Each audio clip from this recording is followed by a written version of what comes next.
আলহামদুলিল্লাহ ওয়াসসালাতু ওয়াসসালামু আলা রাসূলিল্লাহ।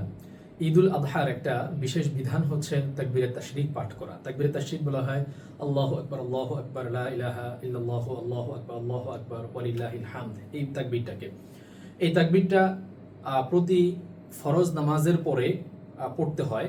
কোন কোন তারিখ থেকে নিয়ে কোন তারিখ পর্যন্ত পড়তে হয় এটা নিয়ে আমরা অনেকেই একটু কনফিউশনে পড়ে যাই, যেহেতু বছরে মাত্র একবার এই আমলটি করতে হয়, যার কারণে অনেকেরই মনে থাকে না। আমরা মূলত আজকে তাকবীরে তাশরিকের বিধান এবং তাকবীরে তাশরিক এই বছর 2025 সালে আমরা কবে থেকে কবে পর্যন্ত পড়ব সেই বিষয়টা জানব। তো তাকবীরে তাশরিক মূলত শুরু করতে হয় 9 জিলহজ ফজর থেকে। 9 জিলহজ ফজর থেকে শুরু করতে হয়। আজকে শুক্রবার, আমাদের বাংলাদেশের সময়ে 9 জিলহজ, তার মানে আজকে শুক্রবার ফজরের নামাজ থেকে তাকবীরে তাশরিকের বিধান শুরু হচ্ছে এবং এটা বহাল থাকবে 13 জিলহজ আসর পর্যন্ত।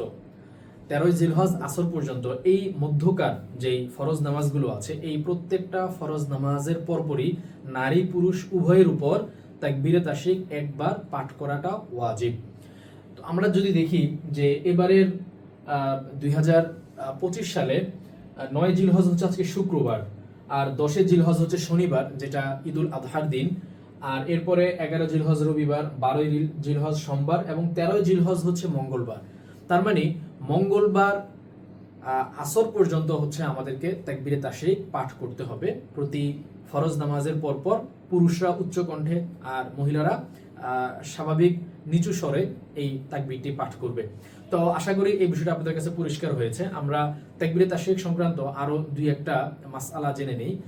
প্রথমত হচ্ছে তাকবীরে তাশরিক কিন্তু শুধুমাত্র পুরুষদের জন্য না, এটা মহিলাদের জন্য ওয়াজিব। আর পুরুষরা চাই জামাতে নামাজ পড়ুক কিংবা একাকী নামাজ পড়ুক, সফরে থাকুক বা সফরের বাইরে স্বাভাবিকভাবে ঘরে অবস্থান করুক, সর্ব অবস্থাতেই পুরুষদের উপর এবং মহিলাদের উপরে এই তাকবীরে তাশরিকটা ওয়াজিব। তাকবীরে তাশরিক অনেকে মনে করে 3 বার পড়তে হয়, 3 বার না, এটা মূলত একবার পড়তে হয়। একবার পড়াটা হচ্ছে ওয়াজিব। আর যদি কেউ তাকবীরে তাশরিক পড়তে ভুলে যায় এবং সে যদি নামাজ ভঙ্গ হওয়ার কোনো কাজ না করে নামাজের স্থানেই বসা থাকে, তাহলে মনে হওয়ার সঙ্গে সঙ্গেই সে তাকবীরে তাশরিকটা পড়ে নিতে পারে। আর যদি সে নামাজ ভঙ্গ হয় এই ধরনের কোনো কাজ করে ফেলে, যেমন নামাজ থেকে উঠে গেল অথবা কারোর সঙ্গে কথাবার্তা বলে ফেললো অথবা তার ওযু ভেঙে গেল, তাহলে সেই ক্ষেত্রে এই তাকবীরে তাশরিকের কোনো কাজা নেই, বরং আল্লাহ তাআলার কাছে ইস্তিগফার করতে হবে, তওবা করতে হবে এবং আগামীতে যেন এই ধরনের ভুল আর না হয় সেই বিষয়ে প্রতিজ্ঞাবদ্ধ হতে হবে। এই ছিল মোটামুটি তাকবীরে তাশরিকের শুরু এবং শেষ এবং এর বিধান।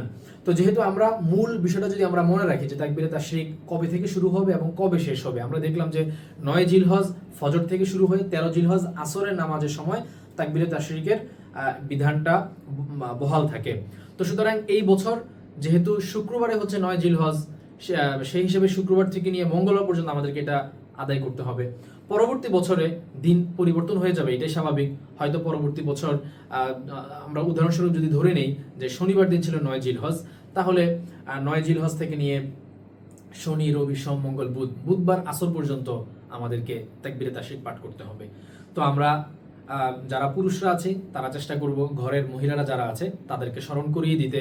যেহেতু পুরুষরা মসজিদে জামাতের সঙ্গে নামাজ পড়ার কারণে সবাই সম্মিলিতভাবে নামাজ শেষ হওয়ার পর তাকবীরে তাশরিক পাঠ করে অন্যদেরটা শুনে শুনে সহজেই এই আমল করে ফেলাটা সম্ভব হয়। কিন্তু মায়েরা যারা আছেন, বোনেরা যারা আছেন, তারা যেহেতু ঘরে একাকী নামাজ পড়ে, তারা অনেক সময় এটা ভুলে যান। তো আমরা তাদেরকে মনে করিয়ে দিব তারা যেন এই আমলটা করতে ভুলে না যায়। আল্লাহ তাআলা আমাদেরকে তৌফিক দিন। আর এই আলোচনাটা যদি আপনাদের কাছে উপকারী মনে হয় তাহলে অবশ্যই আলোচনাটা শেয়ার করবেন, যেন অন্যরাও এটা জেনে আমল করতে পারে। আল্লাহ রাব্বুল আলামিন তৌফিক দিন, আমিন। আসসালামু আলাইকুম ওয়া রাহমাতুল্লাহি ওয়া বারাকাতুহু। نور القرآن سما وبدا